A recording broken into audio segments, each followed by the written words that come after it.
ကဲရေအေးအေးလေးလောင်းလိုက်သားမှာမောင်ကြီးနေလက်စကြအရှိန်ဝါလေးနဲ့ရသွားအောင်လောက်လိုက်ပြီလား โอเคလောင်းလိုက်ပြီဗျာရော့ အေးဆက်သွားတာပဲဒီကဲဒီကြံကြနေတယ်လို့မျိုးခံစားရတယ်ပြောစရာကြီးဟေးမောင်ကြီးဒီကြံအေးဆက်ဆက်လေးမှာပျော်ရက်လားဒီမှာတော့ဒီကြံလွမ်းနေတတ်နေပြီ တူတူပါပဲမောင်လည်းမြန်မာပြည်ကိုတအားတတိယပဲဒီအချိန်ဆိုရင်အရင်တော့ရေဆိုးခဲ့တာလေတတိယလေအမေရဲ့ ဟုတ်ပါမောင်ကြီးမေလည်းတတိယတာပါပဲအရင်ကဆိုဒီအချိန်တနေ့ချင်းတွေနဲ့ရင်ပက်ထွက်ခဲ့ကြတာဒီကူလုံးဆိုရွှဲနေတာတော့ပြောစရာကြီးအခုများတော့ရေလေးတစ်ဆက်လောက်ပတ်ခံလိုက်ရရင်တော့ဒီကြံစိတ်ကူးနဲ့ကျင်းနေရမှာ ဟုတ်တယ်မေရဲ့တကြံကလေဒီမှာရေကမစိုးအဲ့လိုမျိုးဒီမှာပြီလို့လေဝုန်းနေဆိုတော့လောင်းချခံကျင်တာကွာ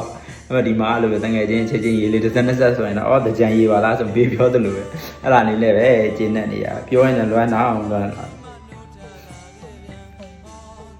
အဟောင်းလေးတွေကပြောရင်လွမ်းစရာကြီးပဲမောင်ကြီးဒီမှာလဲတယောက်တည်းငြိမ်နေရတဲ့ခါမျိုးဆိုဒီကြံအမတ်တရတွေကဝုန်းကနေပြန်ဝင်လာတာမောင်နဲ့ဟိုမန်တက်ပေါ်မှာတချင်းတွေဆိုကခဲ့ကြတာတွေညဘက်ရေတွေမန်တက်တွေရှောက်လဲခဲ့ကြတာတွေအခုထိမျက်စိထဲမှာမြင်အောင်နေတော့မယ်မောင်ရောအမတ်တရအဖြစ်ဆုံးတစ်ခုခုပြောပြပါဦး မောင်လည်းတတိယတာဗောအမတ်တရရဲ့အများကြီးပဲခဲအဲ့အမတ်တရခဏထောင်းခုတကြံဆိုတော့မောင်ကမေကိုရေလောင်းမယ်လေနော် Okay အမတ်တရတွေခဏထားအခုလက်တွေ့ကြံကိုပြလာမယ်မောင်ကမေကိုရေလောင်းမယ်ပေါ့ ครับ အေးအေးလေးလောင်းပါလားဒါမှမဟုတ်ရေခဲရေလားလို့ပြောထားနော်မေကအစ်စ်မယ် ရေခဲနေတော့မလောင်းရပါဘူးဗျာမေအေးသွားမှာဗောမေအေးသွားရင်အစမပြေဘူးလေ မောင်ကစင်နာတက်လိုက်တာ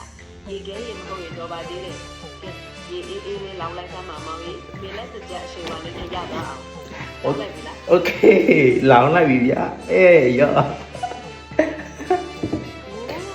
အေးဆက်သွားတာပဲဒီကဒီပြန်ကြနေတယ်လို့ခံစားရတယ်ပြောစရာမောင်ရောအေးကိုပြန်ပတ်ဖို့အစ်စ်ပဲလား မောင်ရောမလောင်းလားလောင်းပြပါအောင်မောင်လည်းတကြရင်မစိုးရသေးဘူး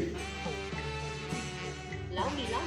ဒီမှာရေအေးအေးလေးလောင်းဆက်လိုက်ပြီနော်ဒီကြမ်းမှာပျော်ပျော်ပါဝင်စင်ကြနိုင်ပါစေမောင်ကြီးအခုတော့ရေဆိုသားပြီ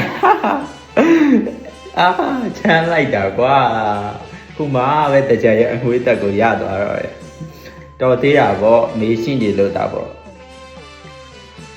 ဟုတ်ပါဒီကြမ်းမှာတယောက်နဲ့တယောက်ရေဖက်သူပြောရတာကတကယ်ကိုအမှတ်တရပါပဲ